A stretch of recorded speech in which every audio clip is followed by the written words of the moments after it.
These are the new metal releases I have for February 28th, 2025. I have 6 albums to talk about. Some of them are from old school bands.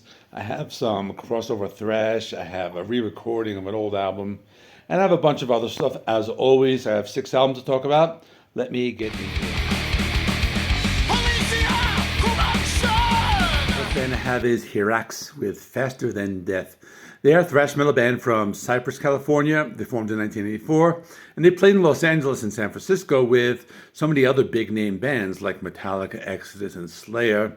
They were one of the first bands to mix thrash metal, speed metal, and crossover thrash. They released 2 albums in the 80s, and they came back in 2004, and they've been releasing albums pretty consistently ever since. It's a short album. There are 9 songs. It's about 20 minutes long. The average song length is about 2 minutes long, and the album also coincides with the band's 40th anniversary. The album opens with a song that's just a minute long called Drill Into the Brain, and that has lots of speed and aggression. Sounds like a mix of old school thrash with hardcore, but it doesn't really take any breaks. Then we have a song called Armageddon. It's a longer song of 3 minutes. This one had that classic thrash sound. Thought it reminded me of both Anthrax or Sacred Reich. And that was a cool song because they slowed down the tempo a little bit, and the song had more of a classic thrash metal groove. But also had various tempo changes, a blazing solo, awesome drumming, a mosh part. And they did all of this in just under 3 minutes. Then the track Faster Than Death, it reminded me of that classic S.O.D. So that has a great sound. It was an awesome song. And some pretty cool war-themed lyrics. And then a track called Psychiatric Ward, which continued with the speed and aggression. And I enjoyed this album a lot because there are a lot of old school thrash bands that are releasing albums lately. A lot of them had more of that classic Bay Area thrash sound, but this was different. It was one of the few thrash bands that I haven't heard this in a while, but they had more of that crossover sound. Similar bands like DRI, S.O.D, M.O.D, Sacred Reich, Anthrax, and a bunch of others. And I listened to that a lot when I was younger, so it was refreshing to hear that, and I recommend you check this out. Brainstorm with Plague of Rats. They are a German heavy metal and power metal band. The album has a lot of Indian themes, which is something they did on previous albums. And it's also because this band is interested in that culture. They're a power metal band. They have a tendency to be a little more aggressive than some of the others, and they do it without losing the melodic aspects of their sound. The album opens with an intro track. It's just an instrumental, and it sets the scene with the Indian-inspired music. And after that, they continue with a track called Beyond Enemy Lines. That sounds more like a typical power metal band. There were fast-paced drum beats, pretty cool riffs. I like the fact that the bass guitar is very audible and there's more of a focus on guitar playing. I also felt the drumming was mixed up pretty high, and it gave it more of a heavier sound. But I also like that the song had a melodic chorus. And I felt the opening track moved at a natural pace, that they weren't trying to break speed limits. Also, like most power metal bands, they have some keyboards in their sound, but they're mixed a little lower on this particular track. And they followed up with a track called Garuda, Eater of Snakes. This is a really good example of that Indian sound. They really do that really well. And really, there are also some great guitar riffs, and there's heavy distorted guitars, and it sounds like they're playing other instruments like the sitar, or I thought I could hear wind instruments as well. Thought it had a very big and theatrical sound, and after this was a track called False Memories. This one sounded more like a traditional power metal song, something along the lines of a Blind Guardian type of song or something similar. Had fast-paced drum beats, more aggressive rhythms, and on this one, I felt they're going back to that more traditional power metal sound as opposed to the Indian-inspired tracks that I heard on the previous track. Thought it was a really good album. It had a lot of variety. The Indian themes just made it more interesting, made it more unique. I like the fact that it's power metal, but it's more guitar-centric, as opposed to other power metal bands that have more keyboards in the mix. I felt like this was one of the heavier, more aggressive power metal bands that I have heard in a while.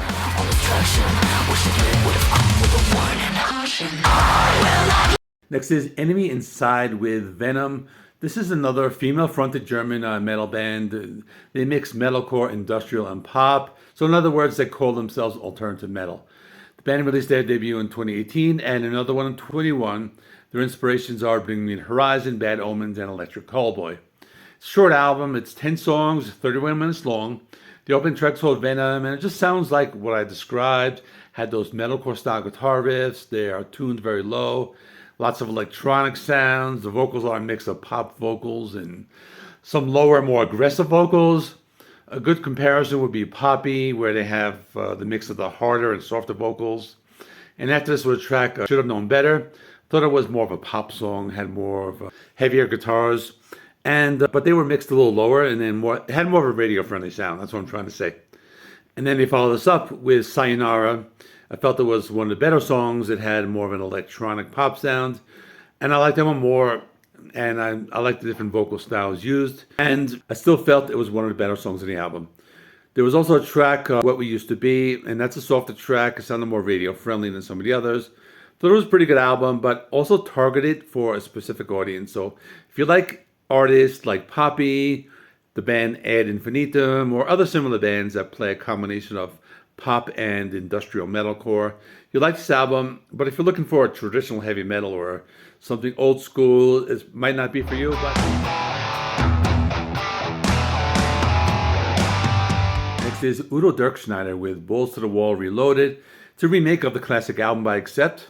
I was going to do a full review of it, but I didn't have time. All the songs have a guest vocalist, and the songs are sung as a duet with Udo. So, for example, the opening track, Balls to the Wall, features Joachim Brodin of Sabaton.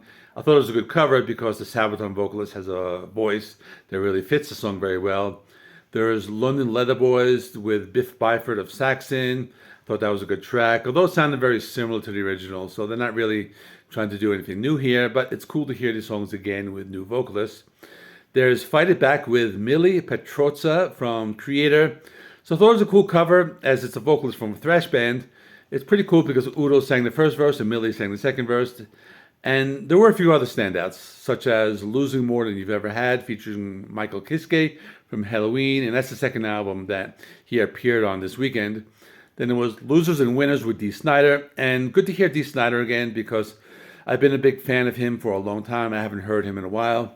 And Guardian of the Night with Tim Ripper Owens, who seems to be very active. He appears on lots of different albums. So overall, it's really good. They're not trying to reinvent the wheel. They re-record the songs without altering them too much, but it's good to hear them with this updated production value and different vocalists. So if you like classic heavy metal, you like the original album, check this one out. I think you'll like it.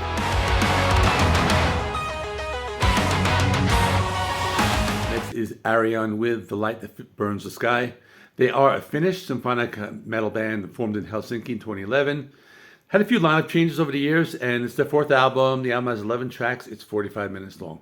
The opening track is called The Darkest Day. It's just a 2-minute instrumental, but it's pretty cool. It's big and epic, has some pretty cool acoustic guitar playing. So I like how that started out. Then the first main song is called The Light That Burns the Sky, and this one kind of surprised me because I expected something a little symphonic, but I got something a little heavier, maybe a little thrashier. In other words, the opening riff was fast and heavy, and there were a lot of symphonic sounds in the background, and the vocals were melodic in a power metal style. Next track was called Like the Phoenix I Will Rise. It's another one with a pretty heavy riff, has that double bass drumming, it has lots of keyboards and symphonic elements, and they put all of that in the forefront, so it kind of had that particular European power metal sound. But let me also say that the vocals can get a little aggressive at times. And then after this was a song called Wings of Twilight, and this one featured Melissa Bonney from Ad Infinitum. And this was more of a melodic power metal type of song. This was the clip I played in the beginning. It had some faster drum beats, had keyboards, and they were more in the forefront. And Melissa Bonney, she's a really great vocalist. I like everything that she does. I like her band, and she does a lot of guest work. Then after this is a track number 6 called From an Empire to the Fall. This was a little heavier. Some really great guitar riffs. Another track I liked was called Heart of the Sea, which has a bigger symphonic sound, which sounded something more along the lines of a band like Nightwish or something like that. Overall, it's not too bad. If you like melodic symphonic metal that's not afraid to get heavy with big riffs, I think you should check it out. One more album, that's Robin McAuley with Soulbound. If you don't know, he's a singer from Ireland. He's been in the metal scene for a long time. He's probably most known for the band the McAuley Schenker Group. He was in that with Michael Schenker, and he's been in multiple heavy metal bands. He released 4 solo albums under his own name, and this is the 4th one. The album has 11 tracks. It's 44 minutes long. The music is mostly traditional heavy metal and there's some hard rock. And there's a lot of variety on the album. So for example, the opening track, Till I Die, had some pretty cool Southern rock inspired guitar riffs. Then the title track, Southbound, sounded more like a typical 80s style arena rock with big keyboards and melodic vocals. The track after this was called The Best of Me. It had that virtuoso style guitar playing. It reminded me of something you would hear on like a 90s Van Halen type of album.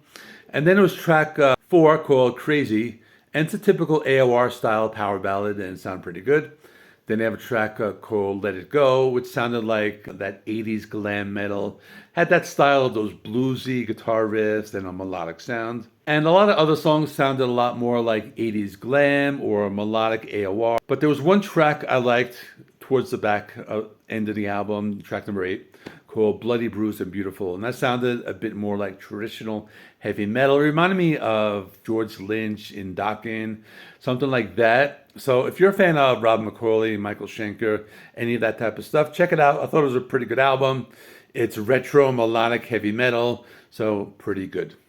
So that's all. Thanks for watching. Check out last week's episode. I will stick that right over there. Please like this video. It helps me with the YouTube algorithm. Please subscribe if you have not already. I do rock and metal reviews, rankings, and more. Thanks for watching. I'll see you in the next one.